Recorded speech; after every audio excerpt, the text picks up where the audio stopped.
হুলস্থুল নকৰিবা আৰু সকলোৱে মনে মনে শুনি যাবা আৰু হয় হয় কৈ যাবা দেই।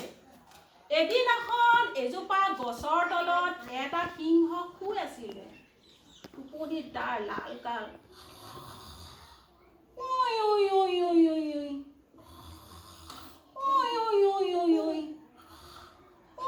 ঐ শুই আছিলে। তেনেতে এটা নিগনি জঁপিয়াই জঁপিয়াই খেলি খেলি গৈ আছিলে। মই এটা সৰু নিগনি, মই জঁপিয়াই ভাল পাওঁ, মই এটা সৰু নিগনি, মই জঁপিয়াই ভাল পাওঁ। তাৰপিছত সিংহৰ গাত উঠিলে গ'ল আৰু সিংহৰ গাত উঠি সি জঁপিয়াবলৈ ধৰিলে।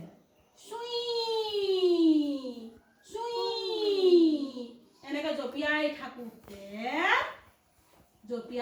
থাকোঁতে সিংহৰ কেঁচা টোপনি ভাঙি গ'ল আৰু সিংহই পৰ্যবলৈ ধৰিলে।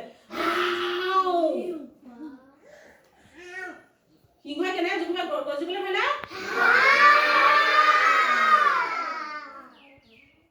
মোৰ কেঁচা টোপনি কোনে ভাঙিলি? আজি তাক মই শুদাই নিদিওঁ। নিগনিয়ে ক'লে, মহাৰাজ, মোক ক্ষমা কৰা, মই নাজানিহে আপোনাৰ গাত উঠিলোগৈ। আজিৰ পৰা মোক ক্ষমা কৰা, মই কেতিয়াও এনেকুৱা নকৰোঁ। হেৰ নিগনি, তই মোৰ কেঁচা টোপনি ভাঙিলি, আজি তোক মই শুদাই নিদিওঁ।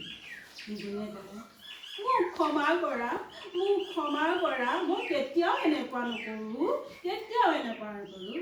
সিংহই ক'লে, যা, আজি মই তোক এৰি দিছোঁ।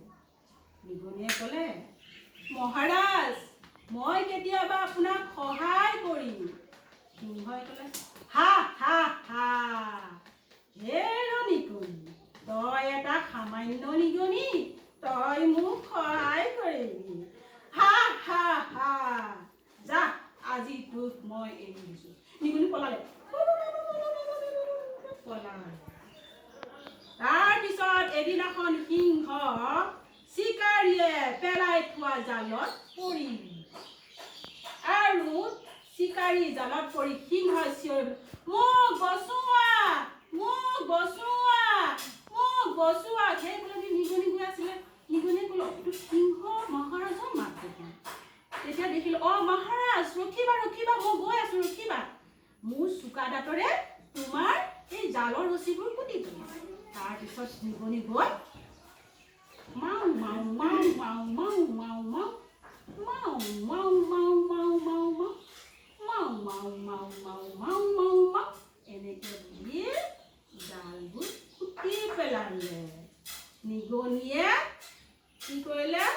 সিংহৰ জালবোৰ কুটি পেলালে আৰু সিংহ মুকলি হৈ গ'ল।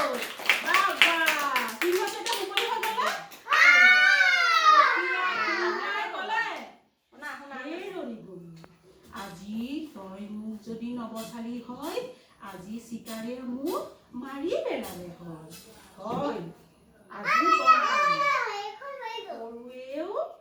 সৰুৱেও ডাঙৰক সহায় কৰে। আজিহে গম পালো, সৰুৱেও ডাঙৰক সহায় কৰে। আহা, তুমি মোৰ পিঠিত উঠাই দিম আৰু তোমাক মই পিঠিত লৈ যাম।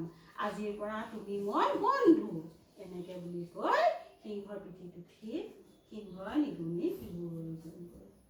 এতিয়া কোৱাচোন, সিংহ ক'ত আছিলে?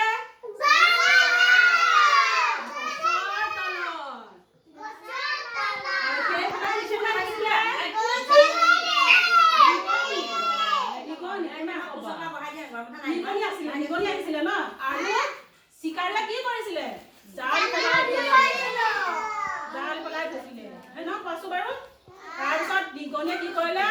চোকা দাঁতৰে ৰছীবোৰ কুটি দিলে আৰু সিংহ বাচি গ'ল, হয় ন। আৰু শেষত গ'ল। এতিয়া কোৱাচোন, সাধুটোৰ পৰা কি বুজি পালা?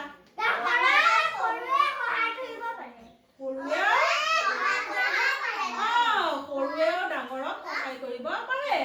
সেয়েহে তোমালোকৰ মা দেউতাক সদায় সহায় কৰিবা।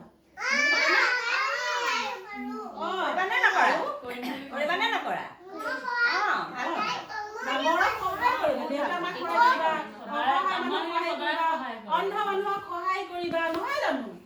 সাধুটো কেনেকুৱা লাগিলে